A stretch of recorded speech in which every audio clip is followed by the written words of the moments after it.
ఇంత మంచి సినిమాలో మీరు అంత మంచి నటులై ఉండి, మీరెంత సీనియర్ యాక్టర్ అండి, మీరెందుకు యాక్ట్ చేయలేదు సార్? నాకు వేషం లేదండి.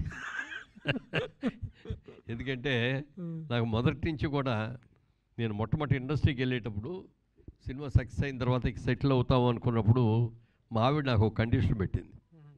మీరు ఎక్కడికి ఎవరి దగ్గరికి వెళ్ళి ఇదిగో ఫలానా సినిమాలో యాక్ట్ చేశానండి, ఇదిగోనండి నా ఆల్బమ్, నా ఫోటో ఇదివ్వండి, నాకు వేషం ఇవ్వండి అని మాత్రం మీరు అడగకూడదు అని చెప్పి మా ఆవిడ కండిషన్ పెట్టింది.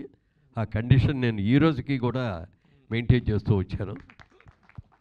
అలాగే కొన్ని సెల్ఫ్ రెగ్యులేషన్స్ కూడా ఇంపోజ్ చేసుకున్నాను నాకు నేనుగా.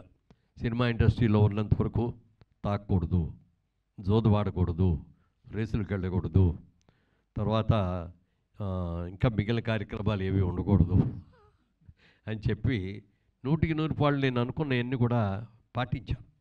అంటే ఈ మధ్య ఇప్పుడు కూడా పాటిస్తున్నామంటే అవన్నీ పాటిస్తున్నా, కానీ అప్పుడప్పుడు మాత్రం మా గురుగారు నాగేశ్వరరావు గారు ఇచ్చిన సలహాతో అప్పుడప్పుడు తీసుకుంటా ఉండవయ్యా, ఓ 2 పెగ్గలు తీసుకో, మంచిది ఆరోగ్యానికి.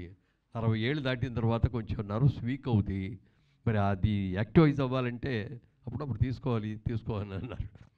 అన్న తర్వాత ఏదో మొదలుపెట్టాం. తర్వాత నాకు కొంచెం ఇదవలే, ఒక నెల రోజుల తర్వాత ఇప్పుడు అడిగారు తీసుకుంటున్నావా అని.